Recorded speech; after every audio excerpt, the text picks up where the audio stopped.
So there's a big debate about whether in jiu-jitsu or grappling in general, wrestling, jiu-jitsu, any kind of situation where you're in a grappling position, whether the underhook is what you prefer or an overhook is what you prefer. I have one of my favorite teachers that I've never met is John Machado. And if you ever get a chance to watch his videos or check him out in California, you'll see that he has a deformity of the hand. He has a deformity of the hand. And so he wasn't able to grab on to fabric when they would do gi competitions or judo or jiu-jitsu style competitions in the gi. And because he wasn't able to grab, he would master the underhook and master his overhooks. Okay? There's a way to have a strong overhook and a way to have a strong underhook. It's whoever beats the other first. And there's a second secret, especially when it comes to standing. Number one, if I have a strong established overhook, my hand should be able to cup his shoulder first of all. Because I need the leverage over his rhombus, over this part of his body, to be able to put him this way. The secret, however, is not in the strength and force of me throwing my weight. A lot of people do this and get away with it just fine. I can go ahead and tell the roll, get away with it just fine. But if you're dealing with somebody much larger than you, and you have a nice strong overhook, we're talking about the overhook first, but he has an underhook overhook, I'm not looking to pull him this way. If he has an underhook, he wants me to go this way.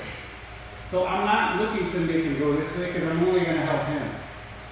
My force and direction and power is forward. I need to be behind my opponent. This is the secret. The knee, bothering the knee, just like in our clinch. This is what checks his posture. So once I have the knee bothered, and I have another hand without strength, just my weight moving forward puts his hand to the mat. And there's tons and tons of amazing, takedowns and submissions for standing. The problem being, even at a high level, if you understand, that you're breaking the posture and pushing him down, whether you have this or you have this, bothering his leg and breaking his posture, he can always kick his leg out and put it behind mine. Now, I want you to take your hand, put it here on my shoulder, put your head under my chin, and lean forward. Now his underhook is stronger than my overhook. You understand? So if it's just me and him, underhook and overhook, without control and leverage of the posture from the legs, standing, then it's a battle of who's on top of the other. Now, if I'm short, I'm playing bottom principles because I can never be taller than him. I can never have enough strength to just hop and go, ugh. It doesn't work if I'm this short. The only way my underhook's going to be strong if I'm this short is if I'm bothering his leg and pulling his head down. Same if I have my underhook, so my overhook.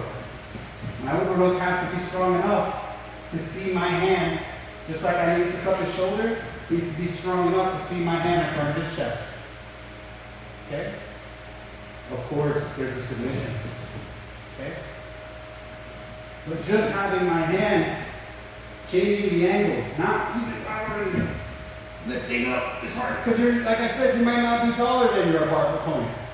So lifting up only messes my base up. I'm going back. A lot of people tell you to lift the guy up. Yeah, if he's your height. But what if he's not your height? If he's not your height, you need to change your angle so that you can get your hand. If I'm this low, I'm going to change my angle so I can see my hand. Look at his elbow right here. I don't want him going this way. This is helping his body's already going this way. So what's going to fix that? Again, bothering the knee. Making sure for self-defense or MMA, I'm controlling his head with my head so that I can get headbutted in this hand under control so I can't get punched or kicked. But he can't turn towards me either. The secret is not just bothering the leg for both, but to pitch it and lean. Now he can't take the leg out unless I ask him to allow him to. Okay? So while he's bothered with trying to take his leg out, his base is compromised, and that's how it goes. A standing overhook or a standing underhook. You start high five, grappling competition, fighting, whatever. I come in with a right hook, boom. I get my underhook, he's fighting. I want this hand under control, this under control. I don't like this. For grappling or fighting, why? He can knee me. Yeah. He can stomp on my foot. Yeah. All those things can happen. How do I stop it? I get behind his hip and start turning his hip, pinning his hand to his wrist.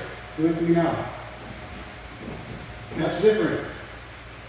When the time is right, because of my strong overhook, he goes down. Okay, down. And if you want to do fancy stuff, you can. Standing arm bars and things like that. Spinning. But from the clinch, when we're talking about underhooks and overhooks, that's the point. Okay? Strength is not from being taller or being stronger. It's from making sure I get the angle to be deeper and have my legs controlling his legs, pinching. This, preferably, leaning to ready over for him. Falling this way. Or we can go this way too, if I just pull. Judo, Jiu-Jitsu, no gi, fabric, no fabric. And the same for the underhook. Up, I'm shorter. I'm not gonna try to, he's winning. We can change my angle. Make the space so I can see my hand. In here, head in, control, control, leaning. Okay, leaning. Now I'm moving backwards. Okay? You can also be here, lift up his leg, and move him backwards. If he changes, fine. You keep doing arm. Even with a deep underhook, you can go forward. Now you have this. It's not like you have to go backward or forward. There's no rule. But ultimately, here's your leverage here. So you're probably going to want to feel your strength forward.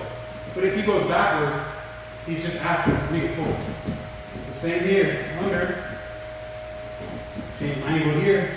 If he goes forward, I can always go forward with this other hand. Get out of the way.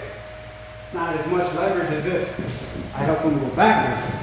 A lot easier because I have the torque to turn. So instead of using the gi to get your torque in your grip, like John Judo does, we use our overhooks, our underhooks, and our clinches. Okay? Our head, our arm control. Okay? This is the difference between grabbing gi and sleeve. Same position. Okay? If I have his sleeve and I have his gi, and I'm trying to pull his head down, I want him to look like this, then I just do this. Find a way to make him look like this. It's generally going to be an underhook or an overhook that gives it to you. Don't separate gi and no gi. Just think about the position and think about if you had no hands to grab. If you just had stuff, what would you do? How would you grab? So one of the at-home practices you can do is the Kung Fu swim. Okay, that's kind of funny. You Kung Fu swim, because this helps you to understand the angle you need to make to get your hand in and wrap. Okay, it looks very kata, very Kung Fu for a reason, because that's the movement. To get deep for my swim, to have a deep underhook. It's not, it's more gentle. Okay? So when you're wrestling, and when you're grappling, floor or standing, remember that overhook or underhook, it doesn't matter, as long as you're controlling the posture. Okay? So controlling the posture comes generally with having the lower body control too. So the rules and principles state I'm using my ones, which is my feet, my twos, which is all around my knees areas, my threes, my hands, to keep my opponent at bay. And if one of my knees is on and one of my legs is off, I'm attacking.